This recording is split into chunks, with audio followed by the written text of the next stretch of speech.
예, 권영석 의원입니다. 우리 박홍근 후보자님 우선 축하드립니다. 제가 그러니까 이 아주 가깝게 교육할 기회는 많이 없었는데 평소에도 좋은 분이라고 생각을 하고 있었고, 그러니까 이 우리가 청문회를 보면서도 보니까 신상 문제도 뭐 특별한 부분은 없는 것 같습니다. 감사합니다.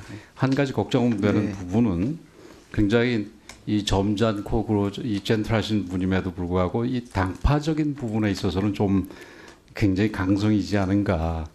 물론 뭐 요즘 같이 이렇게 그 정치가 양극화된 상황에서 이 소속 정당에서는 좋을 수 있을지 모르지만 우리 정치 전반을 위해서는 굉장히 안 좋다고 생각을 하고, 더군다나 이렇게 강요로 들어가셨을 때 이 파당성을 보이는 거는 그건 뭐 굉장히 좀 문제가 있을 거라고 생각을 합니다. 그래서 그런 부분에 대해서 질문을 몇 가지 드리겠습니다. 네. 그 우리 이재명 대통령께서 기획예산처가 단순히 예산 편성 부처를 넘어서 대한민국의 미래를 설계하는 컨트롤 타워가 돼야 된다고 얘기를 했고, 우리 후보자께서도 방금 모두 발언해서 그 같은 얘기를 했습니다. 그러면서 이 여러 계기에 이런 그 컨트롤 타워가 제대로 되기 위해서는 이념과 정파를 넘는 협력이 필요하고 여당 만의 예산 강행 처리도 부적절하다라고 협치를 강조했습니다. 이제 그러면서 든 예가 2020년하고 21년에 예결위 간사하고 위원장이었던 시절에 이 예산을 합의 처리한 부분을 예로 드셨는데, 근데 22년 원내대표가 되신 이후부터는 그런 협치 부분이 정반대로 갑니다. 우선 이 소위 검수완박법, 간호법, 의료법 등 주요한 쟁점 법안 처리에 있어서 이 전부 강행 처리를 했습니다. 그래서 당시에 입법 폭주라는 얘기도 있었고, 또 특히 이 검수완박법 처리 과정에서는 민형배 의원을 이 꼼수 탈당시켜서 이 안건조정위원회를 무력화시켜서 이 강행 통과를 하게 됐습니다. 이게 뭐 지금 와가지고 한 4년 뒤에 다시 또 문제가 돼서 완전히 이제 검찰청이 없어지는데, 그때 이렇게 뭐 서둘러서 할 이유가 있었는지 하는 생각이 들고요. 그다음에 이 23년도에는 그 우리 헌정사 최초로 국무위원에 대한 탄핵소추, 즉 이상민 장관에 대한 탄핵소추를 했습니다. 그때 그게 이제 원내대표로 계실 때죠. 근데 그 결국은 이게 다 기각이 됐는데, 이게 그러니까 우리 박 후보자께서 문을 열어가지고 그 뒤에 20여 차례 이 탄핵이 있었고, 이 나중에 우리 윤 대통령 탄핵 외에 그 전에 탄핵들은 모두 다 기각이 됐습니다. 이런 부분에 대해서 장관으로서도 이렇게 하실 거예요? 알다시피 제가 원내대표 시절에 네 분의 원내대표를 국민의힘 네 분의 원내대표를 제가 모셨습니다. 대체로 저하고 호흡을 맞춰본 분들은 저에 대해서는 평가가 그래도 합리적이고 소통이 잘 됐다라고 내리고 있는 것으로 알고 있습니다. 그래서 제가 지금 말씀하신 몇 가지 사례와 관련해서는 이렇게 답변을 좀 드리고 싶습니다. 제가 사선 의원 되고 나서 아까 말씀드린 국가의 5대 이 위기, 구직 이 위험에 대해서 진짜 이거 해결하지 않으면은 내가 정치하는 이유가 없겠다라고 해서 주호영 국회부장께 대한민국 전환과 미래 포럼을 만들어서 여기에서는 우리가 정파를 초월해서 국가의 문제를 좀 다룹시다. 간단하게 예, 그렇게 했습니다. 그러니까 저는 그런 점에서 되게 이번 기획예산처의 장관의 일이라고 하는 것이 그런 점에 있다라고 보고 그러니까 있습니다. 미래 부분에 있어서 하기 위해서는 말씀하셨듯이 협치가 절대적으로 중요한데, 네. 원내대표 하실 때 하셨던 식으로 하면은 이건 협치가 안 되고, 그게 아무리 좋은 아니라도 제대로 우리 국민들한테 수용도 안 될 거라는 점을 좀 명심했으면 좋겠습니다. 네. 근데 이 법 발의하신 거 이런 걸 보더라도 또 협치와 또 거리가 멀어 보이는 부분들이 있습니다.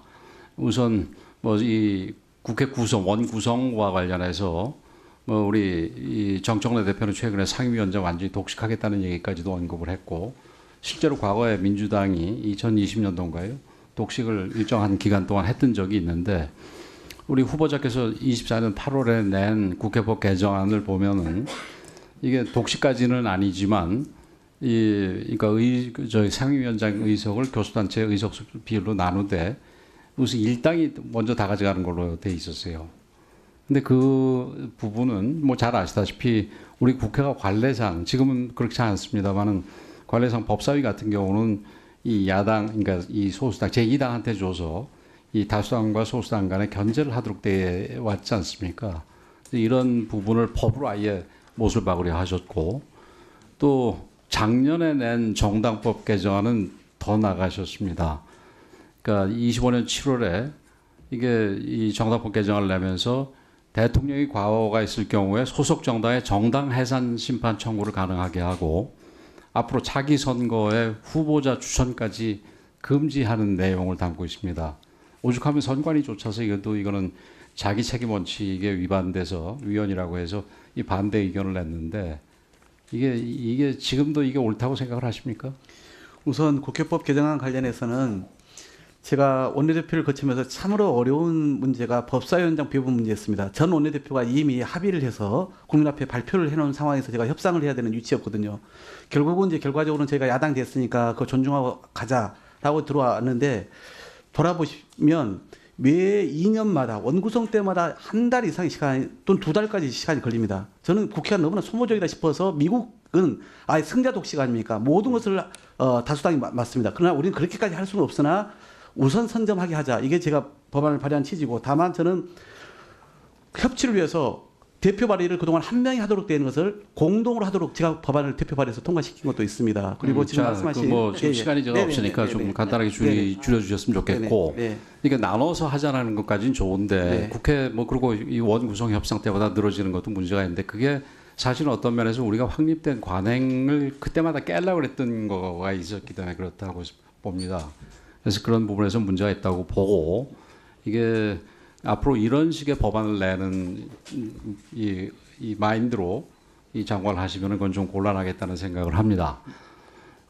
그리고 조금 전에 앞에 동료 의원들하고 문답 과정에서 국회 실질적 예산 심의권 보장 필요성을 강조하신 부분은 아주 옳은 얘기라고 생각을 하는데 근데 여기 국회는 다수당만 포함돼서는 곤란합니다.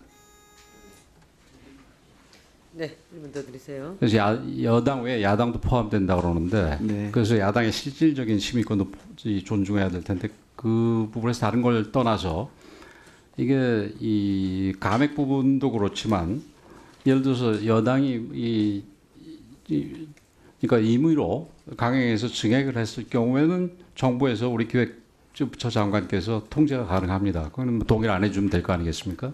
근데 이런 부분에 여야가 합의가 되지 않은 증액 부분에 대해서 우리 기획처 장관으로서 이게 동의를 거부하고 여야 협치를 요구할 의향이 있습니까? 뭐 헌법에 명시된 그 정부 동의권이기 때문에요. 그것은 뭐 헌법이 바뀌지 않는 이상은 권한을 행사할 수밖에 없는 것이고 다만 무분별한 증액과 관련해서는 당연히 적절하게 그것은 뭐 관리하는 차원에서 당연히 필요하다 보고요. 지금 말씀하신 지금 것처럼 얘기하신 식으로 이게 뭐 할 수밖에 없어서 그냥 한다 그러면은 이게 이런 식대 적극적으로 그 이 협치를 위해서 이 동의권을 그래서 권한 행사의 문제를 떠나서 실제 소통해서 실제 그런 우려가 최소화하도록 하겠다는 취지의 말씀을 드리기 위함이었습니다. 네.